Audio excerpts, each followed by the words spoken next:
I'm Jen Video Campo, your student nurse for today. So today we will do the procedure post-mortem care.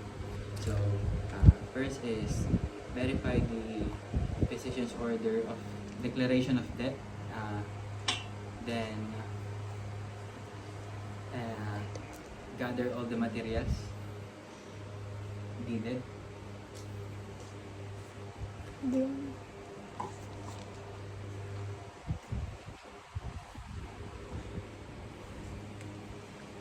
Then after that, perform hand hygiene and wear clean gloves.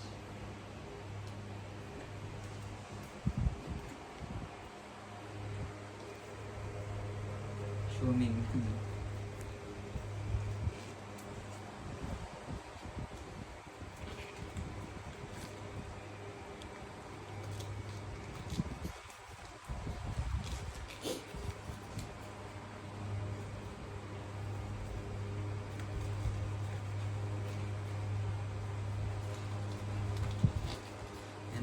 Then after that, we will check if there are tubes and medication equipments in the bed. After that, we will provide privacy by closing the curtains. Then we will remove necessary equipments in the bed like IV tubes, IV lines, and catheter if ever. Then after that, remove the soiled linens. Then remove the patient's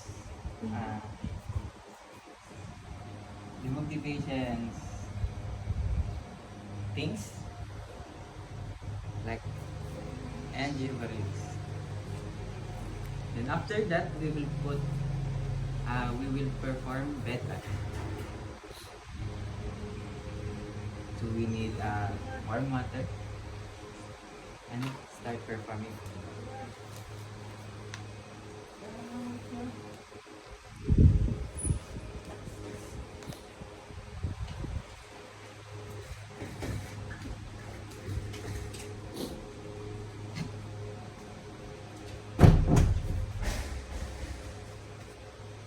After performing the bed bath, we will put cotton balls in the patient's eyes, ears, nose, and mouth, and we will secure it using tape.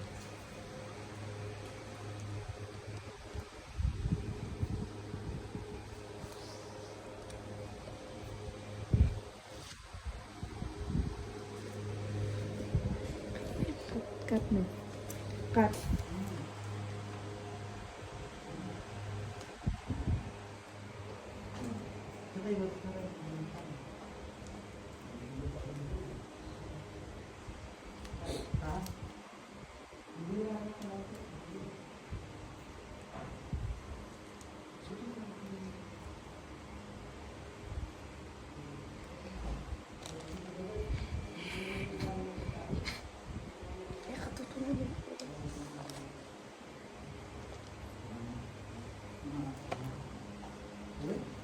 Then secure the patient's jaw using cravat.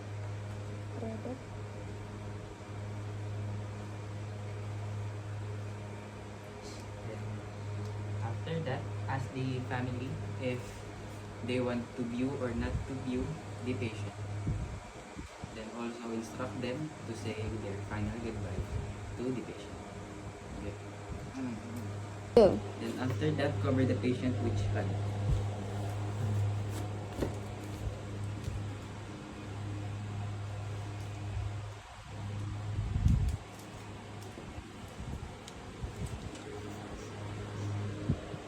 Then apply name tag to the foot, the middle part, the chest, and the head.